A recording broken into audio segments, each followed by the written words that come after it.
Hello students of class 9। तो आज का हमारा टॉपिक है एलिमेंट्स एंड कंपाउंड्स। तो आपको बता दें जैसे कि हमारे केमिस्ट्री का फर्स्ट चैप्टर है मिक्सचर्स एंड देयर सेपरेशंस। तो क्योंकि पहले जब इस चैप्टर की हम बात करें इससे प्रीवियस ईयर में, तो हमारे पास इस चैप्टर के अंदर एलिमेंट्स, कंपाउंड्स एंड मिक्सचर्स ये तीनों टॉपिक हुआ करते थे, लेकिन इस बार एलिमेंट्स एंड कंपाउंड्स का टॉपिक नहीं है। तो एलिमेंट्स और कंपाउंड को समझने के लिए हम यहाँ पर डिस्कस करेंगे। तो आपको बता दें मैटर को हम फिजिकल प्रॉपर्टीज़ के बेसिस पर तो हम सॉलिड, लिक्विड और गैस में क्लासीफाई करते हैं, जिनको हमने ऑलरेडी डिस्कस इससे पहले की क्लास में भी क्या होगा। लेकिन आपको बता दें किसी भी मैटर को हम केमिकल प्रॉपर्टीज़ के बेसिस पर डिवाइड करते हैं एलिमेंट, कंपाउंड्स एंड मिक्सचर्स में। तो मिक्सचर का डिस्कशन तो चैप्टर में हो गई, लेकिन एलिमेंट्स और कंपाउंड्स के हैं वो बात करते हैं। तो एलिमेंट की बात करें तो एलिमेंट आपके ऐसे सब्सटेंसेस होते हैं जिनको हम टू और मोर सिंपलर सब्सटेंसेस में स्प्लिट नहीं कर सकते। हम किसी भी यूजुअल केमिकल मेथड का यूज़ करके, चाहे उसमें हमें हीट अप्लाई करनी हो, लाइट अप्लाई करनी हो, इलेक्ट्रिक एनर्जी अप्लाई करनी हो। तो एलिमेंट आपके इस तरीके के केमिकल सब्सटेंसेस होते हैं जिनको हम टू और मोर सिंपलर सब्सटेंस स्प्लिट नहीं कर सकते किसी भी यूजुअल केमिकल मेथड का यूज़ करके। और इसके पीछे का रीज़न भी ये है क्योंकि ये जो एलिमेंट्स होते हैं वो एक ही टाइप के एटम से मिलकर बने होते हैं, जिस वजह से वो टू और मोर सब्सटेंस में स्प्लिट नहीं हो पाते हैं। जैसे कि आप देख सकते हैं जो कॉपर है वो एक एलिमेंट है क्योंकि वो कॉपर के एटम से मिलकर बना हुआ है, जो कि एक ही टाइप के एटम्स होते हैं। आयरन एक एलिमेंट है क्योंकि वो भी एक ही टाइप के एटम्स, आयरन एटम से मिलकर बना हुआ है। एलिमेंट्स के बारे में थोड़ी और बात करते हैं। तो अभी रिकॉर्ड्स के अकॉर्डिंग, बुक के अकॉर्डिंग 115 एलिमेंट्स जो हैं एट प्रेजेंट हमें पता है, जिसमें से 92 एलिमेंट्स जो हैं वो नेचर में एग्जिस्ट करते हैं, नेचुरली ऑकर होते हैं, जबकि 23 एलिमेंट ऐसे हैं जिनको आर्टिफिशियल रूप से प्रिपेयर किया जाता है। और ये भी आपको जानकारी देते हैं इस वर्ल्ड में जितने भी सब्सटेंसेस होते हैं वो वन और मोर इन एलिमेंट से मिलकर बने होते हैं।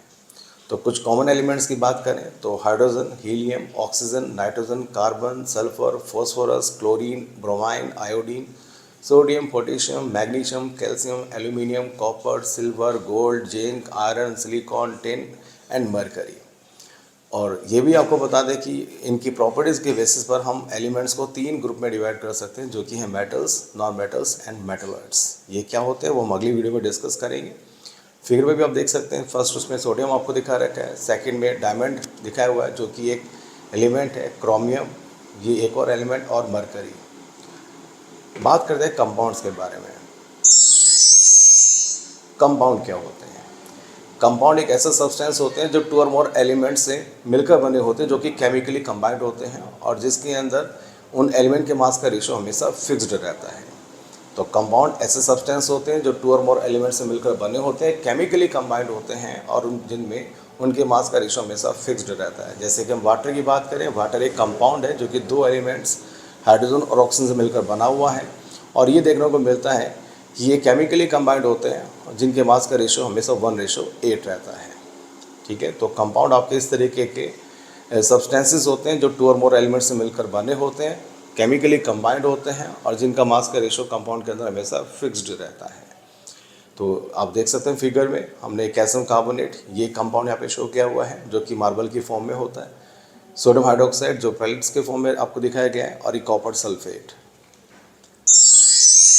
तो कुछ और कंपाउंड्स के हम एग्जाम्पल की बात करें, अमोनिया जिसका फॉर्मूला NH3 होगा, कार्बन डाइऑक्साइड जिसका फॉर्मूला CO2 होगा, लाइमस्टोन जिसको केमिकल नेम कैल्शियम कार्बोनेट होता है, लाइमस्टोन इसका कॉमन नेम है, केमिकल नेम इसका कैल्शियम कार्बोनेट होगा CaCO3, लाइम और क्विकलाइम जिसका chemical name calcium oxide formula CaO होगा, सिलेक्ट लाइम ये इसका कॉमन नेम है, केमिकल नेम कैल्शियम हाइड्रोक्साइड होगा CaOH का whole twice, methane CH4, methane को भी नेचुरल गैस के नाम से जाना जाता है, ग्लूकोज C6H12O6, शुगर या cane sugar C12H22O11, baking soda ये कॉमन नेम है, इसका केमिकल नेम होगा sodium hydrogen carbonate NaHCO3, copper sulphate CuSO4, iron sulphate FeS, hydrochloric acid HCl, sulphuric acid H2SO4 and sodium hydroxide NaOH। तो ये कुछ आपके compounds हैं। तो इस क्लास में आगे चल के बात भी करेंगे हम कि इन केमिकल कंपाउंड की हम नेमिंग और फॉर्मूले किस तरीके से बना सकते हैं। फिलहाल इस टॉपिक के लिए इतना ही।